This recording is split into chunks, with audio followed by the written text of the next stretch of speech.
Hello everyone, I am Mohammad Jabir Rahman Rahimi from Annamalai University second year MSc Marine Biotechnology, and today in this video we will discuss about the fish cell culture techniques. Due to the fish cell culture technology, three major developments happens.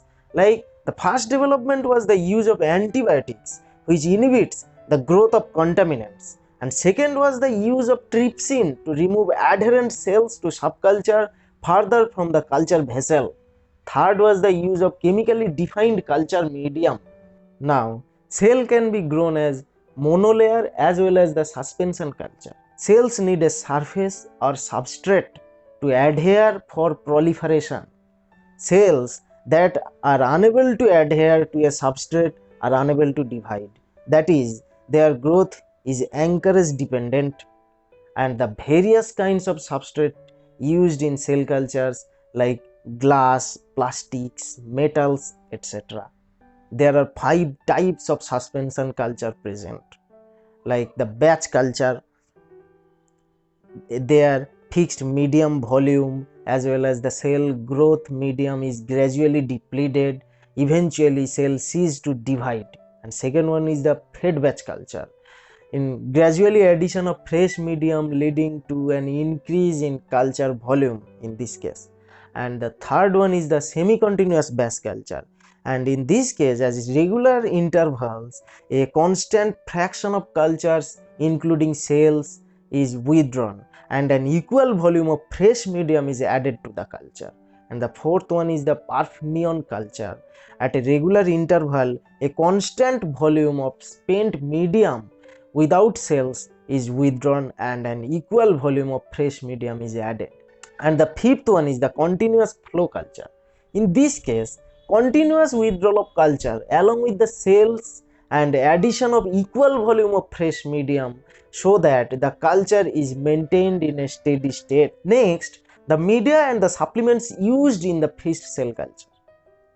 The nutrient media for culture of animal cells and tissues must be able to support their survival as well as growth.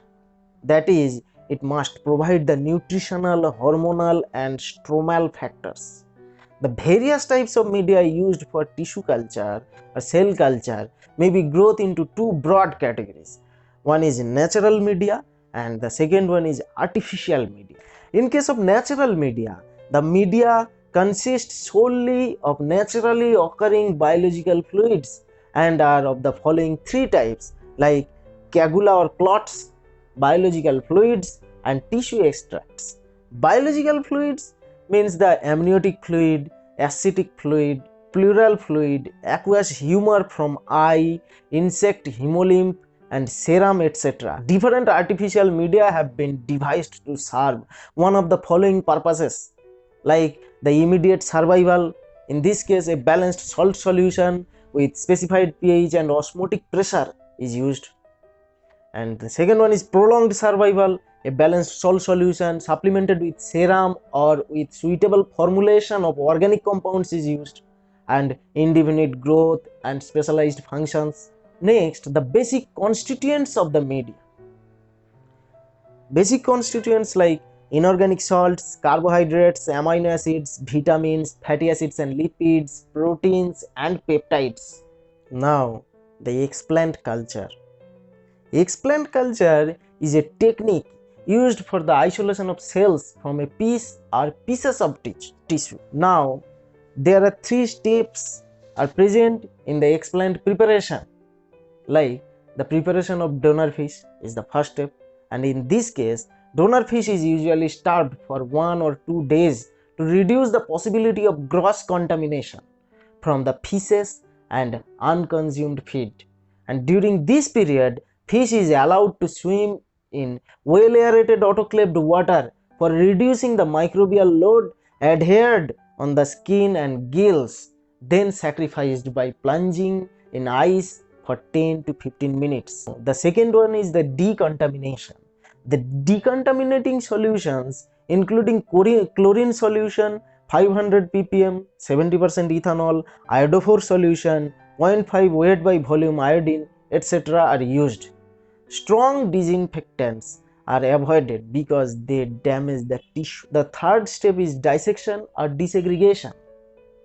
Tissues are desegregated into its components of cells, and this is achieved by enzymatic digestion using trypsin or collagenase supplemented with EDTA, or the required tissue is picked up and cut into small pieces to prepare explants of 1 millimeter cube size and planted into culture dishes. And next come the cell viability.